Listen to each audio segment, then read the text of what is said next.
Hey y'all, welcome back to another climbing session. Uh, kind of got a cold day, kind of surprising since it's summertime.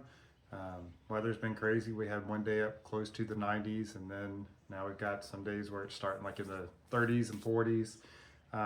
So feeling a little tired, so I don't plan on doing a whole lot today, but there is one problem I want to try a little bit. So I figure I will warm up, give that a shot, then I'll go do weights after that. So let me finish warming up and then we'll start filming. Thanks, guys. All right, I thought I'd share part of my warm up or something I'm doing too. I've already done the part inside where I've got the band on the tension block doing just some like full range finger flexion. But I just like kind of grabbing the smaller holds on the wall. And I've got quite a few in this kind of middle section. Feet stay on the ground, just kind of get my hand in position, pull a little bit, and just kind of walk basically back and forth.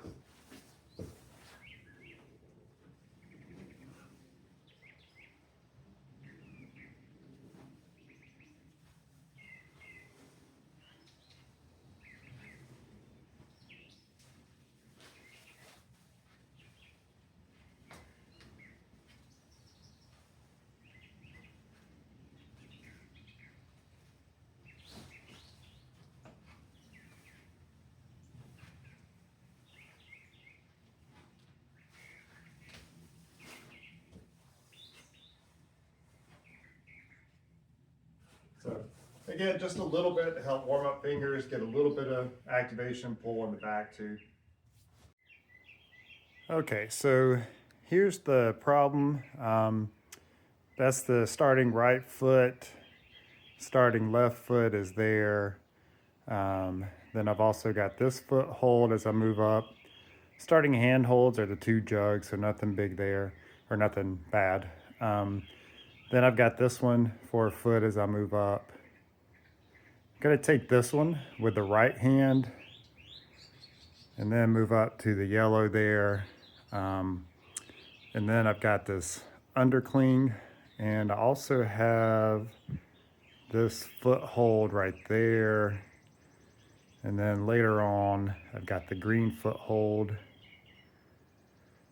But from the undercling, moving up to the juggish hold right there. And then the other juggish hold underneath the volume. And then up to the sledge right there. And I play with different ways. I can jump with my feet fairly low. So kind of, back down here where I'm either on that wood hold or that first hand hold.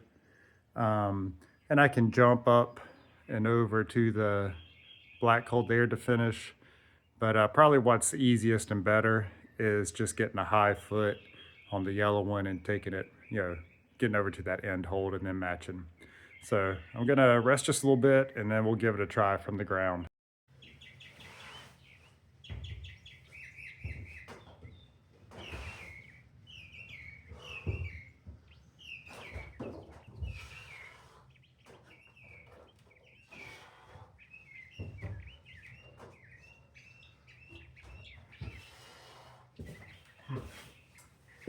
All right, I gotta figure out how to make that transition to it. I'm gonna have to probably get my feet up a little bit higher first. So I may end up, probably will try switching that back step with the right, get the undercling, and then walk my feet up. I'll rest a little bit and try it that way next.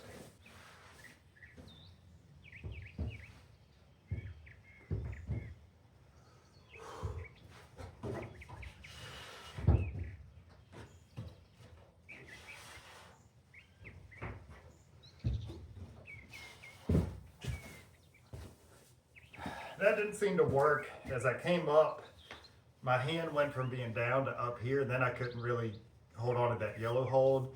So next time I'll try kind of bringing the foot up, left foot up and taking the right foot out wide, see if that works.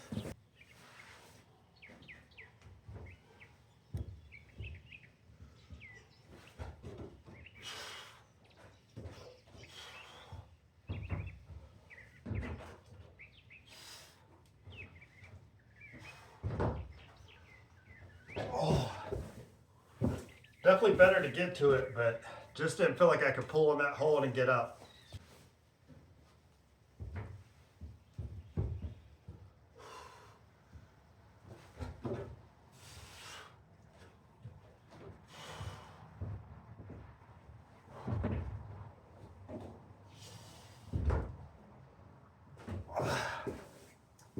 Still just can't get a good grip on that hold.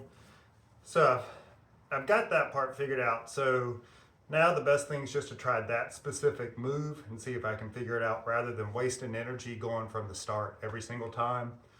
So I'll rest a little bit, maybe give that a one or two goes, and then that's probably going to be it for today. All right, so when I tried it earlier, I was still kind of more faced up to the wall or square to it. I'm going to try maybe kind of turning just a little bit. So I'll be kind of in this position and then see if that lets me go up here. So let's try that, see if it helps out.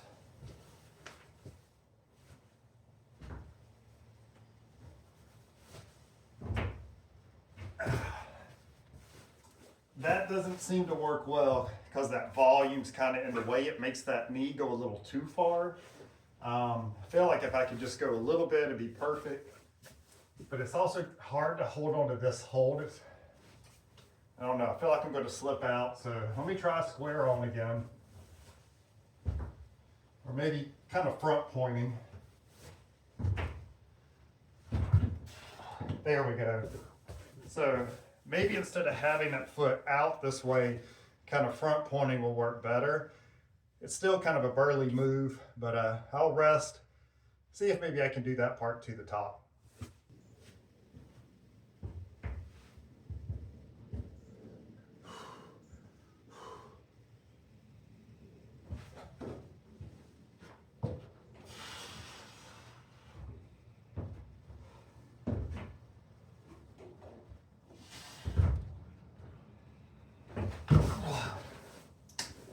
Had a feeling I might be able to send it, so I did try it from the start. It was pretty close, but I think that's just going to be it today. I feel like I'm kind of done. What I wanted to do was just kind of go through some of the problem solving aspects, like how some changes in position can make a big difference. Like I had a pretty good idea that I probably needed my feet apart and up pretty high to get to the undercling. Just from past experience, that seems to be the best way, especially for me to do it. But I think you'll notice a lot of times when you do have that undercling, the higher up you can get, the better it is. If it's way up here above you, it's just hard to get any leverage and pull out against it. But I still wanted to kind of see about other things, because when I got up there the first time, tried it from the start, it felt like going to the undercling then felt good. Like that part was going to be easy, but holding it wasn't. So, it was a little bit harder move going from the yellow and the green hold would get my feet up. But, so that was harder than just reaching to the undercling, but it got me in the right position to be able to use the undercling once I got there. So it's definitely the way to do it. Like I said, I think I'm done for today. I'll give this a shot again. I don't know, in a few days next week, and probably be able to do it then. So what I'll also do in the meantime is I'll just kind of keep visualizing myself climbing the problem. And now I know the sequence for it. I know the best way for the top. And I kind of use that as part of the warm up. The holds are pretty big, so I can use that to kind of warm up fingers and back and try a few different things. Like I said, I tried just jumping to the last hold, that worked. Getting the foot up high and going that way was easier though, so that's going to be the best way to do it. But I hope this was helpful for you guys, and I'll see you next time. Bye.